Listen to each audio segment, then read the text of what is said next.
La F1, ce sport mythique qui nous réunit tous et qui nous fait vibrer à chaque passage du moteur. Comme dans toutes les grandes compétitions internationales, il regorge de records incroyables qui font rêver. Mais il y a d'autres records que personne ne voudrait battre. Et puis, les anecdotes sur ce sport, c'est pas ce qu'il manque, non? Alors pourquoi pas ne pas les lister en un seul et même lieu? Salut à tous, c'est GL Racing et aujourd'hui je vous présente ma toute nouvelle série dans laquelle je reviendrai sur les anecdotes les plus folles de l'histoire de la Formule 1. Je vous explique rapidement comment cela va se dérouler dans ce premier épisode.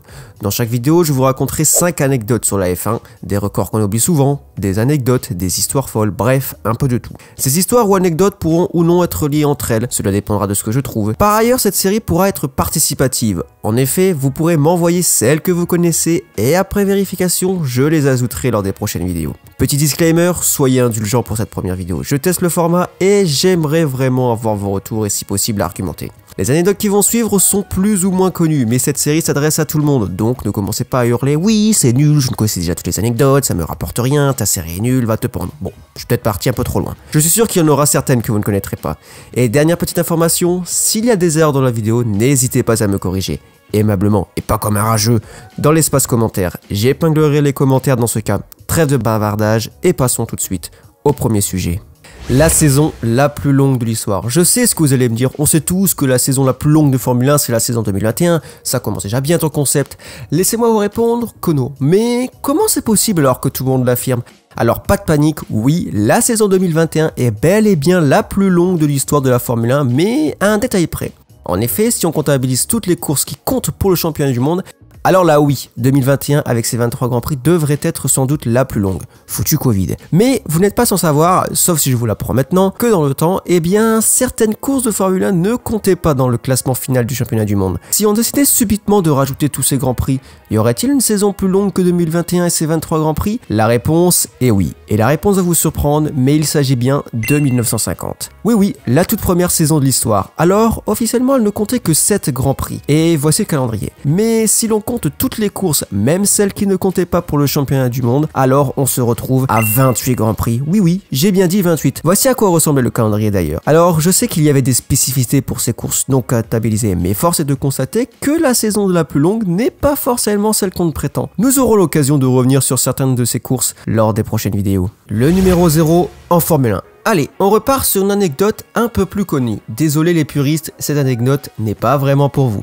J'espère que vous ne m'en voudrez pas. Depuis 2014, les pilotes ont le choix de porter sur leur voiture leur numéro qu'ils souhaitent. On connaît tous le mythique 44 de Lewis Hamilton, qui ne veut pas remplacer par le 1, ou le 14 du meilleur pilote du monde, et j'ai nommé Fernando Alonso. Moi, je pense que je vais me faire des ennemis maintenant. Bref, aujourd'hui, tous les numéros sont disponibles, sauf le 1, réservé aux champions du monde, et le 17 du regretté Jules Bianchi, retiré après son tragique accident au Grand Prix du Japon 2014. Mais saviez-vous que le numéro 0 est déjà apparu en Formule 1? Et oui, il est officiellement le plus petit numéro porté en Formule 1. En même temps, difficile de faire mieux, sauf si les nombres négatifs nous intéressent, mais ça serait un peu bizarre. C'est en 1973, lors du Grand Prix du Canada, que ce numéro est apparu pour la première fois sur une monoplace. Et c'est Jordi Scheckter qui fut le premier à porter ce numéro. Mais pourquoi, me diriez-vous? Eh bien, parce qu'il en avait envie. C'est nul comme réponse, non? Mais l'anecdote ne s'arrête pas là. En effet, un deuxième pilote du nom de Damon Hill, rien que ça, fut le deuxième pilote à porter ce numéro 0. Mais ici, l'anecdote est plus intéressante. En effet, en 1993, le numéro 1 était exclusivement réservé aux champions du monde en titre et il était obligé de le prendre. Cependant, Nigel Mansell, champion du monde de 1992, décida de quitter la Formule 1, ce qui empêcha donc l'utilisation du numéro 1 en Formule 1. À cette époque, je le rappelle, il était impossible de choisir son numéro et les numéros de pilote étant déterminés par le championnat du monde de l'année précédente. Or, son champion du monde, eh bien, les motoplaces devaient commencer avec le numéro 2. C'est pas fou. Comme il était interdit de donner le numéro 1 à un pilote qui n'était pas devenu champion du monde la saison précédente, une parade fut trouvée. En effet, l'application du numéro 0. Et voilà comment en 1993, Damon Hill se retrouva avec le numéro 0. Le pire dans tout ça, c'est qu'il le gardera en 1994 car le champion du monde 1993, du nom d'Alain Prost, décide lui aussi de quitter la F1. Et c'est donc Damon qui retrouvera son 0 pour un an supplémentaire. Depuis, le 0 a complètement disparu des paddocks. Dommage, c'était stylé. Dites-moi ce que vous en pensez. Le numéro le plus élevé en Formule 1.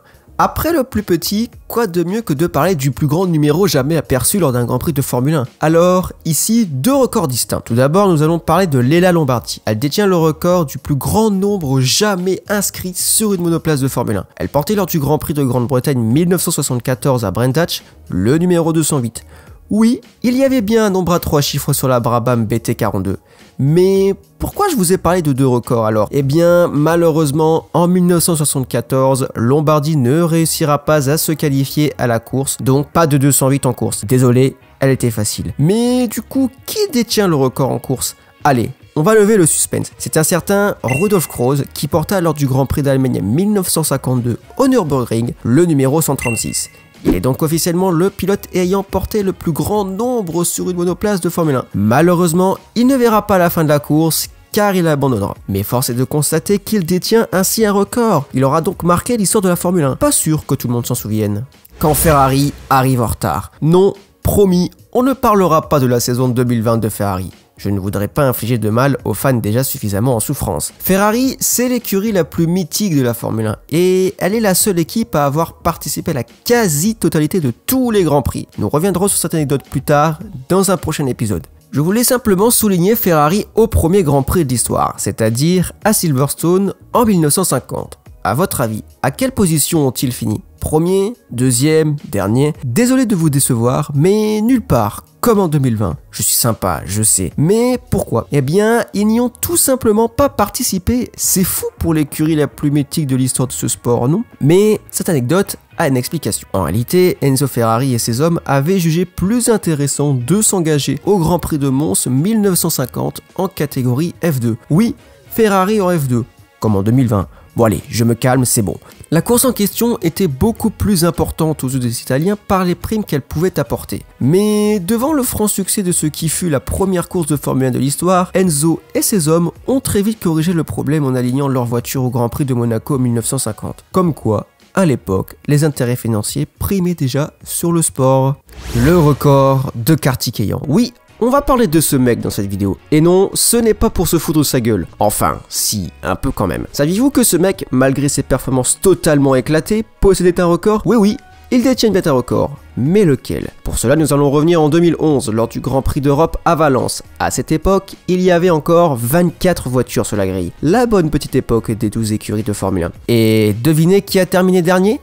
Bingo, c'est ce mec. Mais alors, c'est quoi son record? Eh bien, sachez que c'est la seule fois de l'histoire où 24 voitures ont fini un Grand Prix de Formule 1. Il est donc officiellement le seul pilote à avoir terminé à la 24e position d'un Grand Prix de Formule 1. Le pire dans tout ça? Eh bien, il a en réalité battu son propre record qui datait de la même année lors du Grand Prix de Chine en terminant à la 23e position. Ce mec restera dans les annales de la F1 par sa nullité. Et voilà, c'est ici que cette vidéo se termine. J'espère qu'elle vous aura plu et que ce nouveau projet vous plaît. Donc vous n'aurez pas seulement des vidéos d'anecdotes avec ce type de format de vidéo, mais un tas d'autres. Je vais trouver, je ne sais pas encore quoi. Mais ne vous inquiétez pas, je n'arrête pas pour autant le sim racing. Il y aura toujours les expériences, peut-être les épisodes de carrière et de My Team, mais ce ne sera pas la priorité puisque ce ne sont pas les vidéos qui marchent le mieux. N'hésitez pas à vous abonner à la chaîne pour continuer à suivre cette série et les nouveaux projets qui vont arriver. N'hésitez pas à liker la vidéo, ça me ferait très plaisir pour le référencement et également pour me donner envie de continuer sur ce projet. Moi, je vous dis à la prochaine, portez-vous bien, c'était JL Racing. Bye les amis.